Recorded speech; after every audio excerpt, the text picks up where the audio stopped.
for a venue, Spain, first tour? Edinburgh venue I remember very well. It's a great thing, right by the station, and the railway right up there, and the venue, a very small place, and capacity about maybe 200. You could probably put 300 people in there if you're breaking all the fire rigs.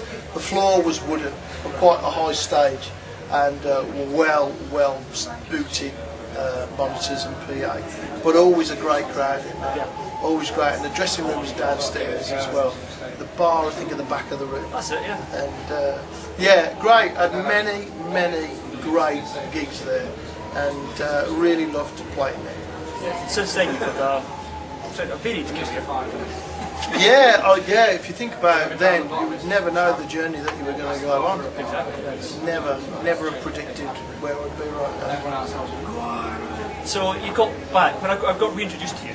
When you got back with Will Spain for the tour with the Fireboys. Yeah, that was a lot of fun because we started out in our transit van going around the UK, and we managed to get a couple of gigs in London and like reviews like this in Kerrang when it was a serious music magazine. That was a long time ago.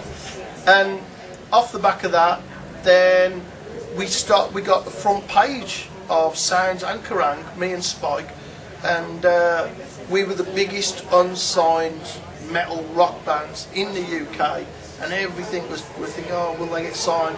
Because we'd just been playing gigs and gigs and gigs, and we'd done our own demos, and they were okay, and people really liked them, and that's how we ended up on that tour. And we did a few shows together. They were really great. The bands are quite different, but from the same heart of rock and roll, and it worked great. And then 20 years later, he's got the choir boys, and he's going to do a tour next December. Do you fancy coming and doing it? I'm getting it.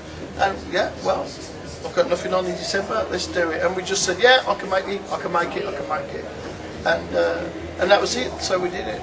But the good thing is that it's always been the original lineup, and nobody took the name, and nobody tried to do any gigs as Wolfsbane or recordings or anything like that.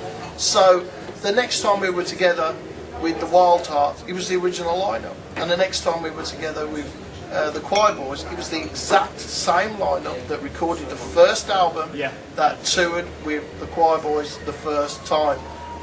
There's very few bands that can say that have gone right from there to there with no lineup changes at all. Yeah. You know, since they've been signed up, since we did our first record with Deaf America, we had the same band together, and it's the same band now. You know, when we do get together. Yeah, so that was exciting doing that thing with the Choir Boys, and Spike's warming up, man. It's just hilarious. I mean, I love him to bits. He's been a mate for so many years, and.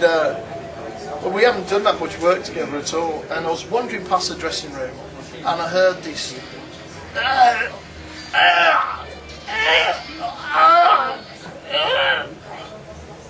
says, Spike, I said, you all right, mate? He says, hey, I'm just warming up my voice, please.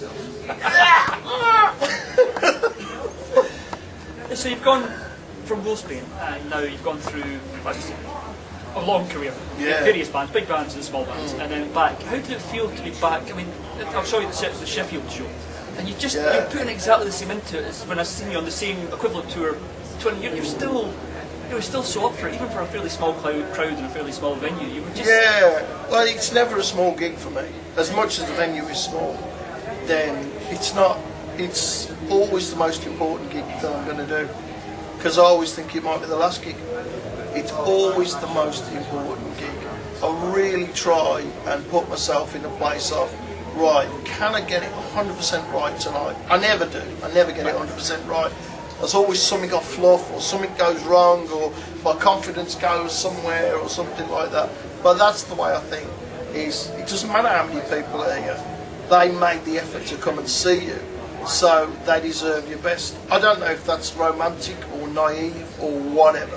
But I hope that when people see you and they go, well, this is genuine, I can believe in this, because even though I'm one of 6 people standing in this room, then I'm getting the same as if it was 600 or 6,000, then I think that those 6 people will be there with their mates next time.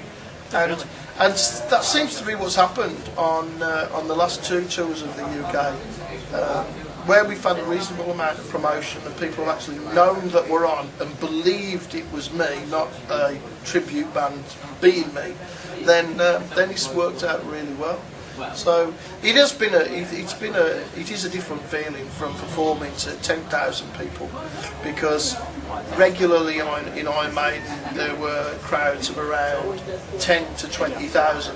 It was a regular event, and it was unusual to play to a crowd of 1,000 or 800 people. It was an unusual thing, which did happen occasionally, and I particularly enjoyed those things because I used to think this is what it must have been like when Maiden was small. Yeah. So this must have been the vibe with the music, and so I loved that. But playing to those big crowds, then it is a degree, I found anyway for myself, a degree of concentration in my performance to make sure that I really was hammering every note, making sure I got it right every time, which I think that really, for what I do now, I think that really got me into the shape mentally to go, yeah, it doesn't matter what's there, what's out there is irrelevant.